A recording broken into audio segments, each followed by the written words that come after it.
I'm going to read chapter 10 of the Wonderful Wizard of Oz.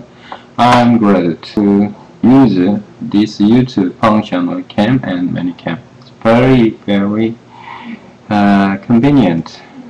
Here you go. You can see now The Wonderful Wizard of Oz by L. Frank Baum, chapter 10, The Guardian of the Gates. Before reading chapter 10, I'll talk about chapter 9, as I did it before. Chapter 9, The Queen, Mice of King, Queen of Mice. And who saved the Queen? Yes, the lion or the Tin Woodman saved the Queen. Tin Woodman killed the cat.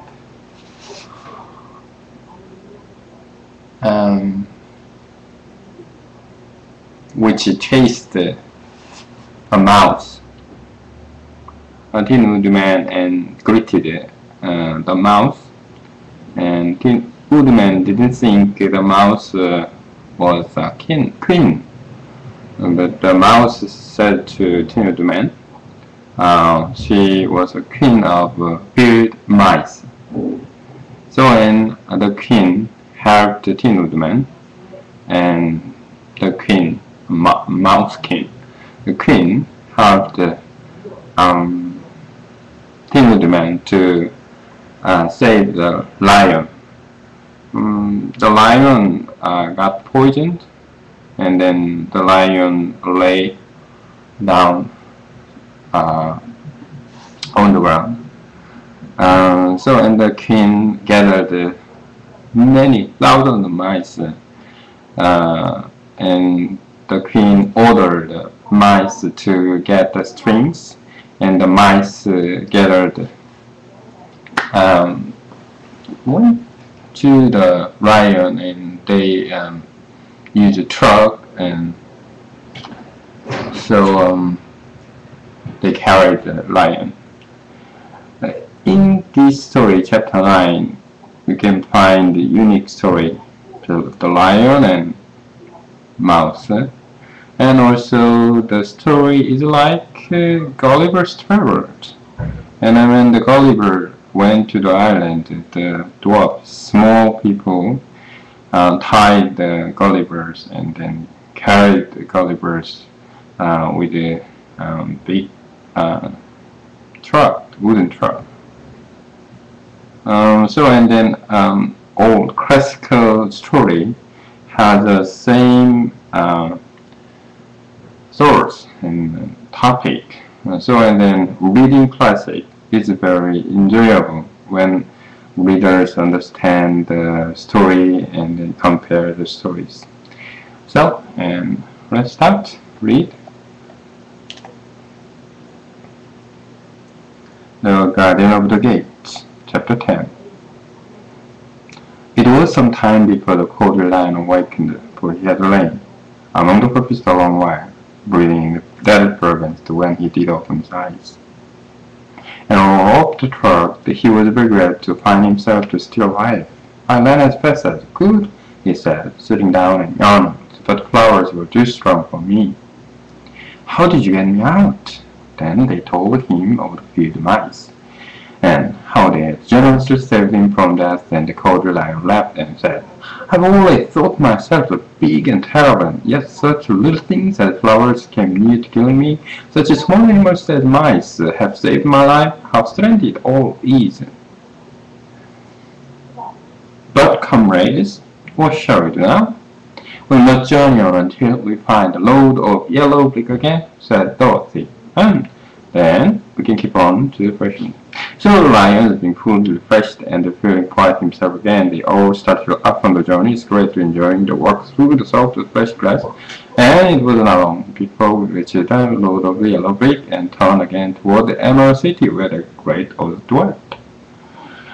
The road was smooth and well paved. Now, the country above was beautiful, so that the traveler rejoiced in leaving the forest for behind and reached many dangers that had met into gloomy shade. Once more, they could see the fenced fields beside the road, but these were painted green, and when they came to a small house in which the farmer evidently lived and also painted green. They passed by several of these houses during the afternoon, and sometimes people came to the doors and looked at them as if they would like to ask a question, but no one came near them except spoke to me, because of the great lions of which they were very much afraid. The people were all dressed in clothing of a lovely emerald green color, and wore peaked hats like those of the Munchkins. "This must be the land of Oz," said Dorothy, "and we were surely getting near the Emerald City." "Yes," answered the Scarecrow. "Everything is green here, while in the country of the Munchkins blue was the favorite color. But people do not seem to be as friendly as the Munchkins, I'm afraid. We shall be unable to find a place to pass the night." "I should like something to eat besides food," said the girl, "and I sure Toto is nearly starved. Let us stop at the next house and talk to people." So when they came to a good-sized farmhouse, Dorothy walked boldly up to the door and knocked. A woman opened it just far enough to look out and said, "What do you want, child? Why is that great lion with you?" "We wish to pass the night with you, if you will allow us," answered Dorothy, "and Lion is my friend, comrade, so would not hurt you for the world." "Is he tame?" asked the woman, and the woman's opening the door a little wider. "Oh yeah," said the girl, "and he's a great coward too. Who will be more afraid of you than you are of him?" "Well," said the woman, after thinking it over and taking another peep at the lion, "if that is in case, you may come in, and I'll give you some supper and then." So they all entered the house, and where they were beside a woman, two children, and one man. The man had hurt his leg and was lying on a couch in a corner. He seemed greatly surprised to see also strange company, while the woman was busy laying on the table, and the man asked, "Where are you all going?" "To the Emerald City," said Dorothy, "to see the great Oz." "Oh, indeed!" exclaimed the man. "Are you sure the Oz will ship you?" "And why not?" she replied. "Why," he said, "and he never lets anyone come into the... I have been to the Emerald City many times. It's a beautiful, wonderful place. I've never been permitted to see the great Oz, nor do I know of any living person who has seen him." "Doesn't he ever go out?" asked the Scarecrow. "Never. He's day after day in the great throne rooms of his palace, and then even those who wait upon him do not see him face to face." "What is he like?" asked the girl. "But it's hard to tell," said the man thoughtfully. "You see, Oz is a great wizard and can take on any form he can. So that some say he looks like a bird, and some say he looks like an elephant too. The others, the captors, that a beautiful fairy and a brownie and any other form that please him, that who the real Oz is, when he is his own form, no living person can tell." "That is very strange," said Dorothy. "But we must try in some way to see him, or we shall have made our journey for nothing." "Why do you wish to see the terrible Oz?" asked the man. "I want him to give me some brains," said the Scarecrow eagerly. "Oh, Oz could not do that easily enough," declared the man. "He has more brains than he needs. And I want him to give me a heart." "Heart?" "The tin man that will not trouble him," continued the man. "Oz has a large collection of hearts of all sides of the heart. I want him to give me courage," said the lion. "Oz keeps a great pot of courage in his throne settlement, which has covered with golden plate. It keeps the forms running over. He will be glad to give you some. And I want him to send me back to Kansas," said Dorothy. "What is Kansas?" asked the man, with surprise. "I don't know," replied Dorothy, sorrowfully, "but it's my home. I'm sure it's somewhere. Very likely." "Well, Oz can't do anything, so I suppose he will find Kansas. But first he must get to see him. And that will be a hard task, and the great wizard does not like to see anyone stand. He usually has his own way. But what do you want?" he continued, speaking toward her. Toto only wagged his head, the strange to say, and he could not speak. The woodman now called them, and the supper was ready, so they gathered around the table, and Dorothy ate some delicious porridge, something quite nice, so white bread, and they enjoyed the lion ate some of the porridge that did not care of porridge, saying it was made from oats. Oats were food for horses, not for lions. The Scarecrow and the Tin Woodman ate nothing at all. Toto ate a little of everything. It was great to get a good supper again. The woman now gave Dorothy a bed to sleep in, and Toto lay down beside her, while the lions guarded the urge of Scarecrow and Tin Woodman stood up in the corners, kept quiet all night, although of course they could not sleep.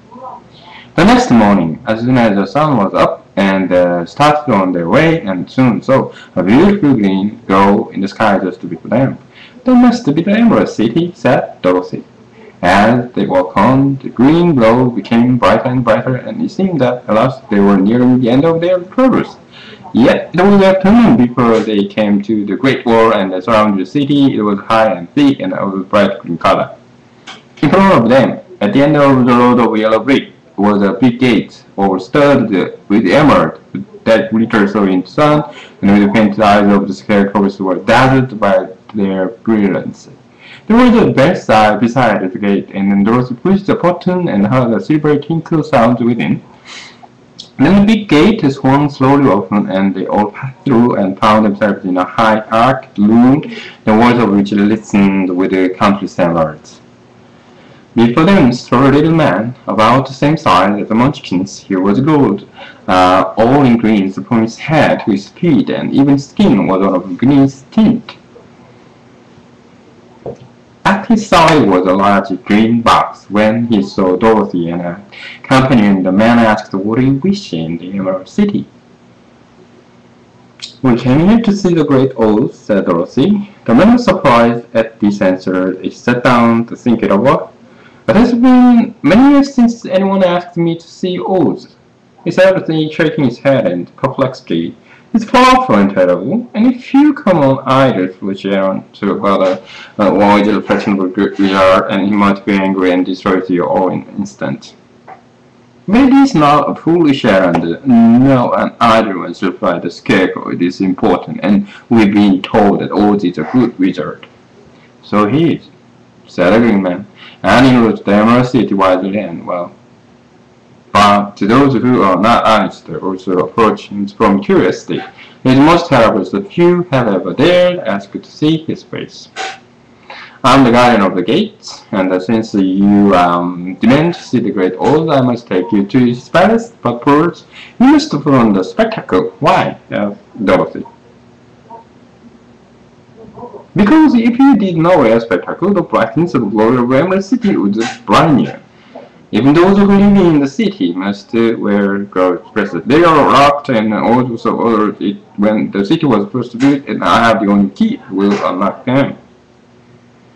He opened the big box in Dorothy's soul, and it was filled with spectacles of every size and shape, and all of them had green dresses in them. The guardian of the gates found a pair that would just fit Dorothy, put them over her eyes. There were 2 golden bands fastened to them, and passed through around the back of her head, and where they were locked together by a little key, and there was at the end of them. The guardian of the gates were, and when they were on, Dorothy could not take them off, and then had to wish it, but of course, and he did not wish to be blinded by the great emerald, so he said nothing. The little man put spectacles for the Scarecrow, and the Tin Man, the lion, even a little Toto, and we were locked fast with a key. Then the guardian of the gate put on his own glasses and told them he was left to show them to the palace. Taking a big golden key from a peg on the wall, and he opened another gate, and they all followed him through the portal into the streets to the Emerald City. The end. Okay.